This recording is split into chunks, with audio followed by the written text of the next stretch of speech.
ಇನ್ನು ದೇಶದ ಶ್ರೀಮಂತ ಮುಖ್ಯಮಂತ್ರಿಗಳ ಪಟ್ಟಿಯಲ್ಲಿ ರಾಜ್ಯದ ಸಿಎಂ ಸಿದ್ದರಾಮಯ್ಯ ಕಾಣಿಸಿಕೊಂಡಿದ್ದಾರೆ. ಎಡಿಆರ್ ವರದಿಯಲ್ಲಿ ಅಚ್ಚರಿ ಸಂಗತಿ ಹೊರಬಿದ್ದಿದೆ. ಭಾರತದಲ್ಲಿ ಅತ್ಯಂತ ಶ್ರೀಮಂತ ಸಿಎಂ ಯಾರು? ಒಂದು ವಿಷಯ ಹೇಳ್ಬಿಡ್ತೀನಿ, ಭಾರತದ ಶ್ರೀಮಂತ ಮುಖ್ಯಮಂತ್ರಿಗಳ ಪಟ್ಟಿಯಲ್ಲಿ 3ನೇ ಸ್ಥಾನದಲ್ಲಿ ಸಿದ್ದರಾಮಯ್ಯನವರಿದ್ದಾರೆ. ಎಷ್ಟು ಕಾಸಿರ್ಬೋದು ಅಂತ ನಿಮಗೆ ಏನಾದರೂ ಕುತೂಹಲ ಇದ್ದರೆ ಈ ರಿಪೋರ್ಟ್ ನೋಡಿ.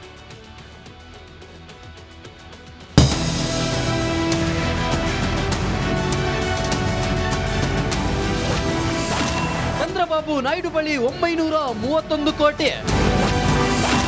ಸಿದ್ದರಾಮಯ್ಯ 3ನೇ ಶ್ರೀಮಂತ ಮುಖ್ಯಮಂತ್ರಿ.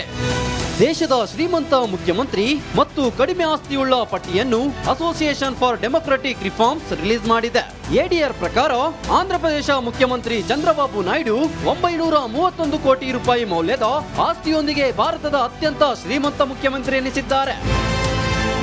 ಅದೇ ರೀತಿ ಅರುಣಾಚಲ ಪ್ರದೇಶ ಸಿಎಂ ಪೇಮಾ ಖಂಡು 332 ಕೋಟಿ ಆಸ್ತಿಯೊಂದಿಗೆ 2ನೇ ಸ್ಥಾನದಲ್ಲಿದ್ದಾರೆ. 3ನೇ ಸ್ಥಾನದಲ್ಲಿ ಸಿದ್ದರಾಮಯ್ಯ ಕಾಣಿಸಿಕೊಂಡಿದ್ದಾರೆ. ರಾಜ್ಯದ ಮುಖ್ಯಮಂತ್ರಿ ಸಿದ್ದರಾಮಯ್ಯ ಒಟ್ಟು ಆಸ್ತಿ 51 ಕೋಟಿ ಎಂದು ವರದಿಯಲ್ಲಿ ಉಲ್ಲೇಖಿಸಲಾಗಿದೆ. ಎಡಿಆರ್ ವರದಿಯಲ್ಲಿ ಪ್ರತಿ ಮುಖ್ಯಮಂತ್ರಿಯ ಸರಾಸರಿ ಆಸ್ತಿ 52.59 ಕೋಟಿ ರೂಪಾಯಿ ಆಗಿದೆ. 2023-24ರಲ್ಲಿ ಭಾರತದ ತಲಾ ನಿವ್ವಳ ರಾಷ್ಟ್ರೀಯ ಆದಾಯವು ಸುಮಾರು 1,85,854 ರೂಪಾಯಿ ಆಗಿದ್ದರೆ ಒಬ್ಬ ಮುಖ್ಯಮಂತ್ರಿಯ ಸರಾಸರಿ ಆದಾಯ 13,64,310 ರೂಪಾಯಿ ಆಗಿದೆ. ಒಟ್ನಲ್ಲಿ ಭಾರತದ ಸರಾಸರಿ ತಲಾ ಆದಾಯ ಸುಮಾರು 7.3 ಪಟ್ಟು ಹೆಚ್ಚಾಗಿದೆ. ಎಡಿಆರ್ ಮಾಹಿತಿ ಪ್ರಕಾರ ದೇಶದ 31 ಮುಖ್ಯಮಂತ್ರಿಗಳ ಒಟ್ಟು ಆಸ್ತಿ 1,630 ಕೋಟಿ ರೂಪಾಯಿ ಆಗಿದೆ. Bureau report, republic Kannada. Okay, ಯಾರ್ಯಾರ್ದು ಎಷ್ಟೆಷ್ಟು, ಅತಿ ಹೆಚ್ಚು ಯಾರು, ಕಡಿಮೆ ಯಾರೆಲ್ಲ ಹೇಳ್ತೀನಿ, ಮಜಾ ಕೇಳಿ. ಈಗ ಚಂದ್ರಬಾಬು ನಾಯ್ಡು 931 ಕೋಟಿ ರೂಪಾಯಲ್ಲಿ ನಂಬರ್ 1 ಶ್ರೀಮಂತನ ಸಿ ಎಂ ಅಲ್ಲಿ. ನಾಳೆ ಏನಾದರೂ ಡಿ ಕೆ ಶಿವಕುಮಾರ್ ಅವರು ಮುಖ್ಯಮಂತ್ರಿ ಆದರೆ ನಂಬರ್ 1 ಮುಖ್ಯಮಂತ್ರಿ ಶ್ರೀಮಂತ ಡಿ ಕೆ ಶಿವಕುಮಾರ್, ಯಾಕೆಂದರೆ ಅವರು 1,000 ಕೋಟಿ ಆಲ್ರೆಡಿ ಅವರು ಅನೌನ್ಸ್ ಮಾಡಿದ್ದಾರೆ. ಚಂದ್ರಬಾಬು ನಾಯ್ಡು ಆಂಧ್ರ ಸಿ ಎಂ 931 ಕೋಟಿ. ಪೇಮಾ ಖಂಡು ಇವರು ಅತಿ ಹೆಚ್ಚಾದರೆ ಅತಿ ಬಡ ಶ್ರೀಮಂತ ಬಡ ಮುಖ್ಯಮಂತ್ರಿ ಮಮತಾ ಬ್ಯಾನರ್ಜಿ 15 ಲಕ್ಷ ಮಾತ್ರ ಇದೆ ಅಂತ. ನೀವು ಟೀಕೆ ಟಿಪ್ಪಣಿ ಬೇರೆ ಇರ್ಬೋದು. ಮಮತಾ ಬ್ಯಾನರ್ಜಿ ಅವರು ಹಾಕೋ ಸೀರೆನೂ ಇದೆಯಲ್ಲ, ಸೆಕೆಂಡ್ ಹ್ಯಾಂಡ್ ಸೀರೆ ಹಾಕ್ತಾರೆ ಅವರು, ಅಂದರೆ ಮನೆಯವರು ಹಾಕಿದ ಸೀರೆ, ಆಮೇಲೆ ಈ ಸೌದೋಗಿರೋ ಚಪ್ಪಲಿ, ಆ ಥರ ಜೀವನ ಮಾಡಿದಂಥವ್ರು. ರಾಜಕೀಯ ಬೇರೆ, ಅವರ ಹಿನ್ನೆಲೆ ನೀವು ಓದಿದರೆ ನಿಮ್ಗೆ ಗೊತ್ತಾಗ್ಬೋದು. ಇನ್ನು ಹೇಮಾ ಖಂಡು ಅರುಣಾಚಲ ಪ್ರದೇಶ ಸಿ ಎಂ 332 ಕೋಟಿ. ಇನ್ನೊಬ್ಬರು ಅತಿ ಕಡಿಮೆ ಅವರು ಜಮ್ಮು ಕಾಶ್ಮೀರ ಸಿ ಎಂ 55 ಲಕ್ಷ ಅಂತ ಒಮರ್ ಅಬ್ದುಲ್ಲಾ ಅಂತ ಹೇಳ್ತಾರೆ. ಬಟ್ ಅವರ ಫ್ಯಾಮಿಲಿಯ ಶ್ರೀಮಂತ ಫ್ಯಾಮಿಲಿ. 3ನೇ ಅತಿ ಶ್ರೀಮಂತ ಸಿ ಎಂ ನಮ್ಮ ಕರ್ನಾಟಕದ ಸಿ ಎಂ 51 ಕೋಟಿ. 3ನೇ ಬಡ ಸಿ ಎಂ ಸ್ವಲ್ಪ ಜಾಸ್ತಿ, ಅವರು 1,18 ಲಕ್ಷ. ಯಾರು? ಪಿಣರಾಯಿ ವಿಜಯನ್. ಕಮ್ಯುನಿಸ್ಟ್ ಮುಖ್ಯಮಂತ್ರಿಗಳು ಯಾರೇ ಇದ್ದರೂ ಕೂಡ ಅವ್ರದ್ದೊಂದು ಹೆಂಗೆ ಅಂತಂದರೆ, ಕಮ್ಯುನಿಸ್ಟ್ ರಾಜ್ಯದಲ್ಲಿರುವಂಥ ಎಲ್ಲ ಮುಖ್ಯಮಂತ್ರಿಗಳು ಸಾಧಾರಣವಾಗಿ ಕಡಿಮೆನೇ ಇರುತ್ತೆ. ಅವರು ಒಂಥರ ಅವರ ಸಿಸ್ಟಮ್ ಹಂಗೆ ಇರುತ್ತೆ, ಬಡತನವೇ ಇರುತ್ತೆ ಮತ್ತು ಎಲ್ಲರೂ ಬಡತನದಲ್ಲೇ ಇರ್ತಾರೆ. ಹೊಸ ಹೊಸ ಕಾರ್ಯಕ್ರಮಗಳು ಬೇಡ ಅಂತಾರೆ ಅವರು, ಅಂದರೆ ಹೊಸ ಆವಿಷ್ಕಾರಗಳಿಗೆ ತೆರೆದುಕೊಳ್ಳೋದಿಲ್ಲ ಅವರು. ಇಂಡಸ್ಟ್ರಿ ಬೇಡ ಅಂತಾರೆ. ಆಮೇಲೆ ಆ ಥರ ಒಂದು ಕಾಲದಲ್ಲಿ ಕಮ್ಯುನಿಸ್ಟ್ ಭಾಳ ಅಗತ್ಯ ಇತ್ತು ದೇಶಕ್ಕೆ. ಆದರೆ ಈಗ ಹಂಗಲ್ಲ. ಆ ಕಮ್ಯುನಿಸ್ಟ್ ಏನು ಹೇಳುತ್ತೆ ಅಂತಂದರೆ ಎಲ್ಲ ಸಂಪತ್ತನ್ನು ಸಮವಾಗಿ ಪಾಲು ಮಾಡಬೇಕು, ಮೊದಲಿಂದ ಇದ್ದದ್ದು. ಒಂದು ಕಾಲದಲ್ಲಿ ಅದು ಕರೆಕ್ಟು. ಹಾಗಾಗಿ ಉಳುವನೆ ಹೊಲದೊಡೆಯ ಎಲ್ಲ ಬಂದದಕ್ಕೆ ಕಾರಣ. ನಮ್ಮ ಹೊಸ ಪ್ರಶ್ನೆ ಏನಪ್ಪ ಅಂತಂದರೆ, ಎಲ್ಲ ಸಂಪತ್ತುಗಳನ್ನು ಸಮವಾಗಿ ಪಾಲು ಮಾಡಿದರೆ ಉಳಿಸ್ಕೋತಾರ ಅಂತ. ಫಾರ್ ಎಕ್ಸಾಂಪಲ್, ಧೀರುಭಾಯಿ ಅಂಬಾನಿ ಇಬ್ಬರು ಮಕ್ಕಳಿಗೆ ಸಮ ಪಾಲಾಯಿತು, ಅನಿಲ್ ಅಂಬಾನಿ ಮತ್ತು ಮುಖೇಶ್ ಅಂಬಾನಿ. ಅನಿಲ್ ಅಂಬಾನಿ ಪಾಪರ ಆಗ್ಬಿಟ್ರು, ಮುಖೇಶ್ ಅಂಬಾನಿ ಶ್ರೀಮಂತರ ಮೇಲೆ ಶ್ರೀಮಂತದ್ರು, ಅದನ್ನು ಇವರೇ ತಗೊಂಡ್ಬಿಟ್ರು. ಇರಲಿ. ಇನ್ನು ದೇಶದ ಶ್ರೀಮಂತ ಮುಖ್ಯಮಂತ್ರಿಗಳ ಪಟ್ಟಿಯಲ್ಲಿ ರಾಜ್ಯದ ಸಿಎಂ ಸಿದ್ದರಾಮಯ್ಯ ಕಾಣಿಸಿಕೊಂಡಿದ್ದಾರೆ. ಎಡಿಆರ್ ವರದಿಯಲ್ಲಿ ಅಚ್ಚರಿ ಸಂಗತಿ ಹೊರಬಿದ್ದಿದೆ. ಭಾರತದಲ್ಲಿ ಅತ್ಯಂತ ಶ್ರೀಮಂತ ಸಿಎಂ ಯಾರು? ಒಂದು ವಿಷಯ ಹೇಳ್ಬಿಡ್ತೀನಿ, ಭಾರತದ ಶ್ರೀಮಂತ ಮುಖ್ಯಮಂತ್ರಿಗಳ ಪಟ್ಟಿಯಲ್ಲಿ 3ನೇ ಸ್ಥಾನದಲ್ಲಿ ಸಿದ್ದರಾಮಯ್ಯನವರಿದ್ದಾರೆ. ಎಷ್ಟು ಕಾಸಿರ್ಬೋದು ಅಂತ ನಿಮಗೆ ಏನಾದರೂ ಕುತೂಹಲ ಇದ್ದರೆ ಈ ರಿಪೋರ್ಟ್ ನೋಡಿ.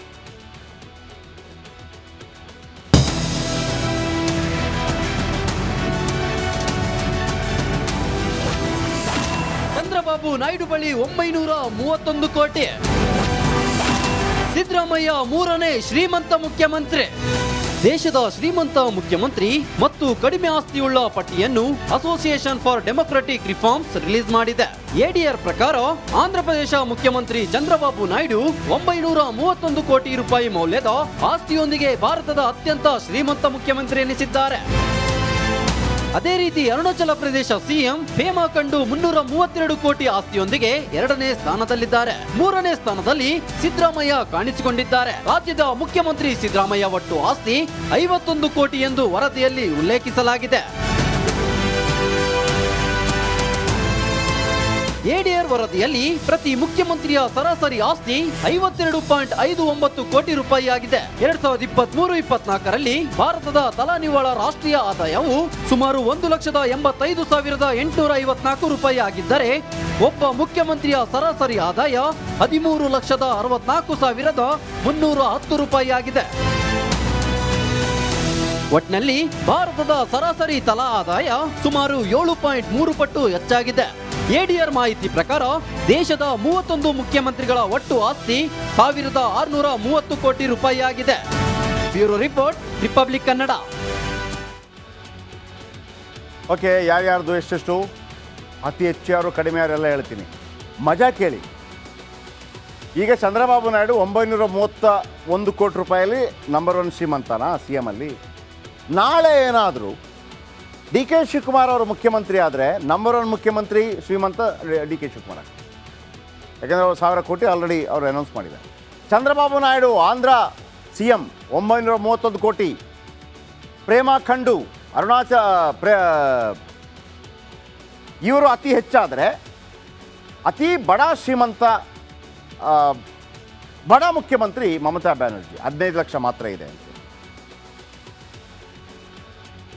ನೀವು ಟೀಕೆ ಟಿಪ್ಪಣಿ ಬೇರೆ ಇರ್ಬೋದು. ಮಮತಾ ಬ್ಯಾನರ್ಜಿ ಅವರು ಹಾಕೋ ಸೀರೆನೂ ಇದೆಯಲ್ಲ, ಸೆಕೆಂಡ್ ಹ್ಯಾಂಡ್ ಸೀರೆ ಹಾಕ್ತಾರೆ ಅವರು, ಅಂದರೆ ಮನೆಯವರು ಹಾಕಿದ ಸೀರೆ, ಆಮೇಲೆ ಈ ಸೌದೋಗಿರೋ ಚಪ್ಪಲಿ, ಆ ಥರ ಜೀವನ ಮಾಡಿದಂಥವ್ರು. ರಾಜಕೀಯ ಬೇರೆ, ಅವರ ಹಿನ್ನೆಲೆ ನೀವು ಓದಿದರೆ ನಿಮ್ಗೆ ಗೊತ್ತಾಗ್ಬೋದು. ಇನ್ನು ಹೇಮಾ ಖಂಡು ಅರುಣಾಚಲ ಪ್ರದೇಶ CM 332 ಕೋಟಿ. ಇನ್ನೊಬ್ಬರು ಅತಿ ಕಡಿಮೆ ಅವರು ಜಮ್ಮು ಕಾಶ್ಮೀರ CM 55 ಲಕ್ಷ ಅಂತ ಒಮರ್ ಅಬ್ದುಲ್ಲಾ ಅಂತ ಹೇಳ್ತಾರೆ. ಬಟ್ ಅವರ ಫ್ಯಾಮಿಲಿಯ ಶ್ರೀಮಂತ ಫ್ಯಾಮಿಲಿ. ಮೂರನೇ ಅತಿ ಶ್ರೀಮಂತ CM ನಮ್ಮ ಕರ್ನಾಟಕದ CM 51 ಕೋಟಿ. ಮೂರನೇ ಬಡ CM ಸ್ವಲ್ಪ ಜಾಸ್ತಿ, ಅವರು 1,18 ಲಕ್ಷ. ಯಾರು? ಪಿಣರಾಯಿ ವಿಜಯನ್. ಕಮ್ಯುನಿಸ್ಟ್ ಮುಖ್ಯಮಂತ್ರಿಗಳು ಯಾರೇ ಇದ್ದರೂ ಕೂಡ ಅವ್ರದ್ದೊಂದು ಹೆಂಗೆ ಅಂತಂದರೆ, ಕಮ್ಯುನಿಸ್ಟ್ ರಾಜ್ಯದಲ್ಲಿರುವಂಥ ಎಲ್ಲ ಮುಖ್ಯಮಂತ್ರಿಗಳು ಸಾಧಾರಣವಾಗಿ ಕಡಿಮೆನೇ ಇರುತ್ತೆ. ಅವರು ಒಂಥರ ಅವರ ಸಿಸ್ಟಮ್ ಹಂಗೆ ಇರುತ್ತೆ, ಬಡತನವೇ ಇರುತ್ತೆ ಮತ್ತು ಎಲ್ಲರೂ ಬಡತನದಲ್ಲೇ ಇರ್ತಾರೆ. ಹೊಸ ಕಾರ್ಯಕ್ರಮಗಳು ಬೇಡ ಅಂತಾರೆ ಅವರು, ಅಂದರೆ ಹೊಸ ಆವಿಷ್ಕಾರಗಳಿಗೆ ತೆರೆದುಕೊಳ್ಳೋದಿಲ್ಲ ಅವರು. ಇಂಡಸ್ಟ್ರಿ ಬೇಡ ಅಂತಾರೆ. ಆಮೇಲೆ ಆ ಥರ ಒಂದು ಕಾಲದಲ್ಲಿ ಕಮ್ಯುನಿಸ್ಟ್ ಭಾಳ ಅಗತ್ಯ ಇತ್ತು ದೇಶಕ್ಕೆ. ಆದರೆ ಈಗ ಹಂಗಲ್ಲ. ಆ ಕಮ್ಯುನಿಸ್ಟ್ ಏನು ಹೇಳುತ್ತೆ ಅಂತಂದರೆ ಎಲ್ಲ ಸಂಪತ್ತನ್ನು ಸಮವಾಗಿ ಪಾಲು ಮಾಡಬೇಕು, ಮೊದಲಿಂದ ಇದ್ದದ್ದು. ಒಂದು ಕಾಲದಲ್ಲಿ ಅದು ಕರೆಕ್ಟು. ಹಾಗಾಗಿ ಉಳುವನೆ ಹೊಲದೊಡೆಯ ಎಲ್ಲ ಬಂದದಕ್ಕೆ ಕಾರಣ. ನಮ್ಮ ಹೊಸ ಪ್ರಶ್ನೆ ಏನಪ್ಪ ಅಂತಂದರೆ, ಎಲ್ಲ ಸಂಪತ್ತುಗಳನ್ನು ಸಮವಾಗಿ ಪಾಲು ಮಾಡಿದರೆ ಉಳಿಸ್ಕೋತಾರ ಅಂತ. ಫಾರ್ ಎಕ್ಸಾಂಪಲ್, ಧೀರುಭಾಯಿ ಅಂಬಾನಿ ಇಬ್ಬರು ಮಕ್ಕಳಿಗೆ ಸಮ ಪಾಲಾಯಿತು, ಅನಿಲ್ ಅಂಬಾನಿ ಮತ್ತು ಮುಖೇಶ್ ಅಂಬಾನಿ. ಅನಿಲ್ ಅಂಬಾನಿ ಪಾಪರ ಆಗ್ಬಿಟ್ರು, ಮುಖೇಶ್ ಅಂಬಾನಿ ಶ್ರೀಮಂತರ ಮೇಲೆ ಶ್ರೀಮಂತದ್ರು, ಅದನ್ನು ಇವರೇ ತಗೊಂಡ್ಬಿಟ್ರು. ಇರಲಿ,